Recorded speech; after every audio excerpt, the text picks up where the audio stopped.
بسم اللہ الرحمن الرحیم۔ اسرائیل اور ان کی اولاد قرآن میں قحط کی وجہ سے مصر گئے اور حضرت موسیٰ علیہ السلام کے زمانے تک ان کی نسل مصر ہی میں رہی۔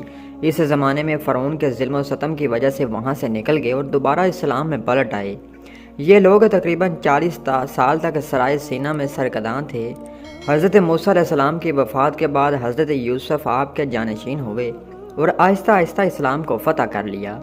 یہ قوم آسمانی کتاب، دینی ملازم اور تحریکی پس منظر رکھنے کی وجہ سے اسلام سے پہلے ایک تعلیم یافتہ قوم سمجھی جاتی تھی۔ صدر اسلام کی پرانی ثقافت کے باوجود بنی اسرائیل ایک مد مقابل پہچان کے عنوان سے تھے۔ حضرت موسیٰ کے بعد بنی اسرائیل میں بہت سی شخصیتوں نے قیادت کی۔ ان کو بنی اسرائیل کا قاضی یا منصف کہا جاتا تھا۔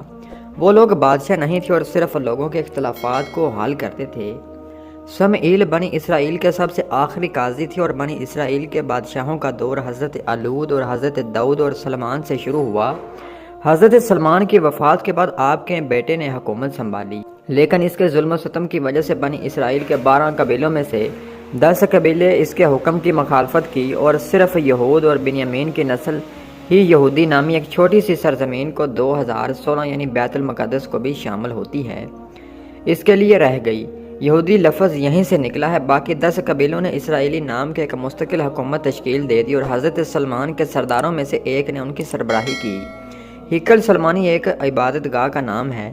اس کو حضرت سلمان نے 7.5 سال میں تعمیر کروایا۔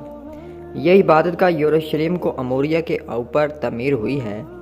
بنی اسرائیل کے ایک دوسرے سے الگ ہونے کے بعد بادشاہ بابل بخت نصر نے اس عبادت گاہ کو منہدم کر دیا اور یہ قوم بابل کی قید میں آ گئی۔ کچھ عرصے بعد ایران طاقتور ہو گیا اور خروج نے بابل کو فتح کر لیا اور بنی اسرائیل کو اس بات کی اجازت دے دی کہ وہ اپنی سرزمین پر لوٹ جائیں۔ انہوں نے عبادت گاہ کو دوبارہ بنایا، لیکن کچھ دنوں بعد ان کے درمیان اختلافات ہو گیا۔ رومی نے کیونکہ ان سے خطرے کا احساس کیا، اس لیے سن 70 میں یروشلم پر حملہ کر کے اس پر قبضہ کر لیا اور ہیکل سلمانی کو دوسری مرتبہ ملحد کر ڈالا۔